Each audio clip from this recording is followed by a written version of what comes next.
I'm in. This is the Sony WH-1000X Collexion. It's very dramatic. It's worth knowing, this is just the special reviewer package they sent out. This isn't actually what they get sent to real customers in. Unlock the next evolution of personal audio with Sony's 1000X The Collexion headphones. Basically, they're doing this to celebrate the 10th anniversary of the WH-1000X series. Oh, here, wait, there's something down here. Should we look at, I guess this isn't a normal unboxing, is it? This would come in the normal box. Does this just have all the documentation in it? It does! Don't hydrate and spill water on your headphones while they're plugged into the wall, specifically on the connector. I was actually about to do that, so I'm glad they gave us a warning. Okay, let's get rid of all this stuff and check out the headphones. That was so loud. So here is the one cable that they come with. This is a 3.5 millimeter cable. It is this long. That is a 1.2 meter, 3.5 millimeter to 3.5 millimeter cable. That's all we get. We don't get a charging cable. Are these supposed to come with a charging cable? No. It helps bring the price down, keeps the price reasonable. Oh, that makes them really affordable, I see. Well, let's get these out of the case. I'll put that on the side. I do kind of like this little magnetic latch here. That's pretty cool. Here's the headphones themselves, and I have to say, this feels a lot nicer than the WH-1000 XM6 in the hand. I actually have some XM6s right here. One of the common failure points I've seen on the XM6 is this hinge mechanism right here. And on these, they're made of metal right there. That is a lot more beefy feeling. The sliding mechanism is actually pretty nice, though on its farthest extent, it does feel just a little bit wobbly on either side. Still feels, I'd say, reasonably beefy. On top, we have more padding, thankfully, than what we get on the 1000 XM6s, though it's also worth noting this little bit deceptive because the plastic in here actually comes down to about right here, and the padding is just what's left under here. So, I mean, you know, how much padding do you really need? The ear cups are actually really surprisingly spacious. Let's see how big these are. The inside of the ear cup is closer to 44 millimeters wide, and if you look right here in the back where the largest part of your ear goes, it is 34 millimeters deep. That is pretty significant. And you can feel it on the head. These are a lot more comfortable to me than the XM5s, XM6s, and so on. Mostly because my ears are no longer being crushed from the sides. You know, I'll take that. That's a win. Is this actual leather all the way around? No, it is faux leather. It's pretty convincing, all things considered. It does feel nice in the hand. We also have these metal sort of protective surrounds around our plugs for the 3.5 millimeter analog in if you want to listen to wired audio, or the Type-C port for charging the headphones. These do have the same 30 millimeter driver size that you'll find in the 1000 XM6. This is a pretty solid driver. They are known to put out a lot of bass. It's actually a really good example, I think, of how driver size does not have anything to do with how much bass a headphone can actually put out. If you're familiar with the Sony WH-1000X series, they're known for being bass monsters.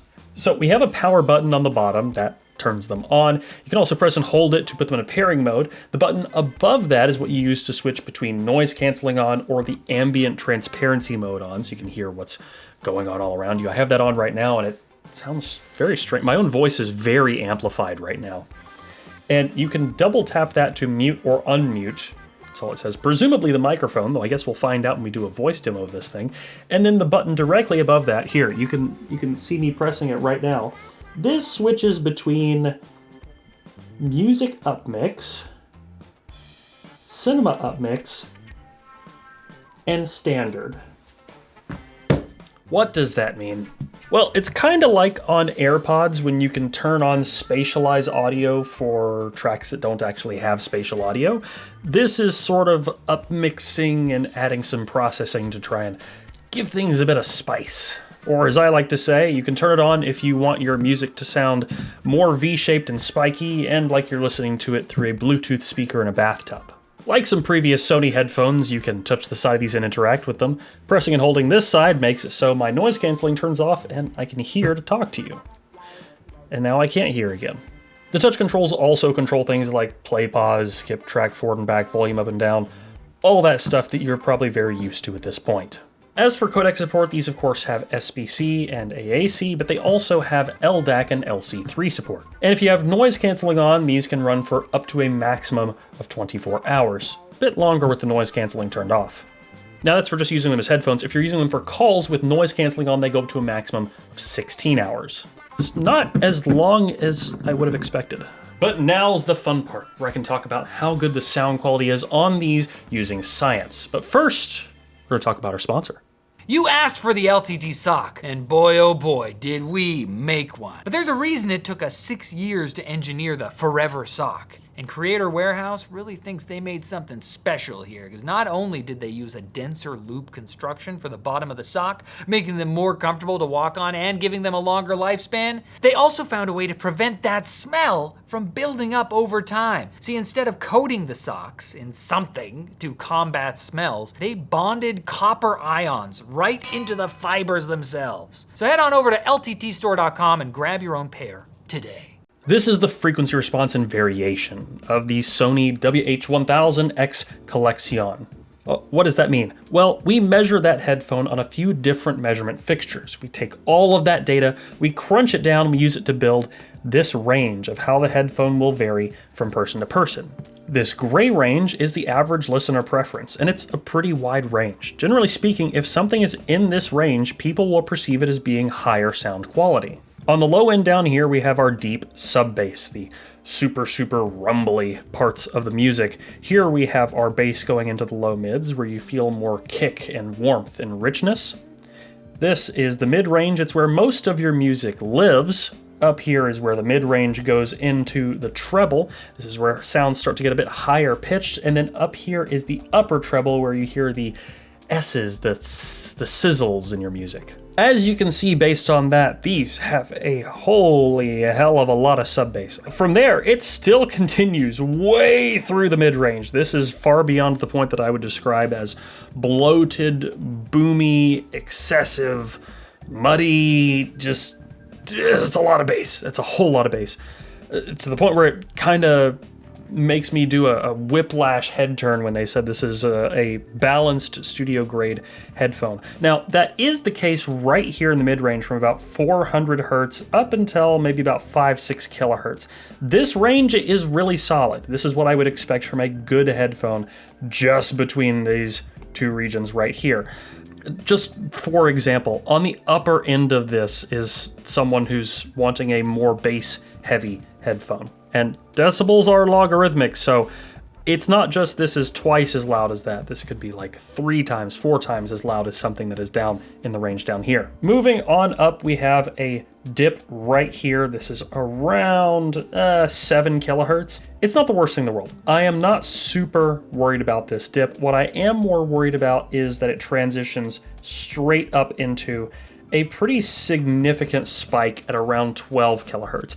Most people's hearing will cut off around like 16K or so right in here. Some people can hear higher than that, especially if you're really young. A good example is they don't even give you hearing aids until your hearing is below this mark right here. So some people won't be able to hear this, some will. Me personally, that spike bothers me a lot.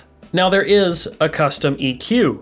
And you might be thinking, wow, this is gonna save the headphone, perfect. Let's fix that 12K spike. Oh, I can't adjust that band. There's not an option for it. Well, maybe I can reduce this dip right here, fill that in around 7K. Oh, there's not a band for that either. Well, I could at least pull the bass down. Let's do that. Great. Now it's just a headphone with a dip and a treble spike. This is kind of tough for me because there's headphones that are cheaper than this that have full parametric EQ, and that's not a new thing. That's been around for a while. There's also headphones cheaper than this that have on-par noise canceling. Now, this is where things get kind of tough. These are $649 US. And that means they have some pretty steep competition. The AirPods Max are $549, and while I have my complaints about them, These are kind of in the same league. The Momentum 5 is $399. The active noise canceling feels basically the same, if not a little bit less pressure on the Momentum 5, and the Momentum 5 has a much more usable tuning out of the box. Which, by the way, we're testing these for a video right now, so subscribe, you're actually not gonna wanna miss this one. Then there's the Headphone 1 and the HDB 630 at $299 and $499. Both of these headphones have parametric EQ, so you can actually do a lot of customization and fix any problems in the frequency response. With all of these options, I don't know why I would get this. You do get a cute carrying case. I mean, maybe that alone is worth the $649 price tag. And that's just because they're able to save money by not having the USB-C cable in the box, right? As for the microphone quality, well, you tell me. I'm using them right now. You know, the comfort actually isn't bad. It's better than the previous Sony WH-1000 series is for me. I find things like the HDB 630 or the Momentum 5 or some of the Bose Ultras to be more comfortable, but that's really going to vary a lot from person to person, and I have kind of a tall noggin over here. Now, these do also have Microsoft Swift Pair and Google Fast Pair, so you can easily connect your devices, and you can be connected to multiple of them at a time because these do support multi-point connectivity.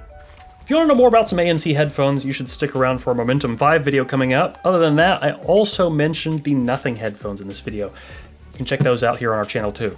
Zebop!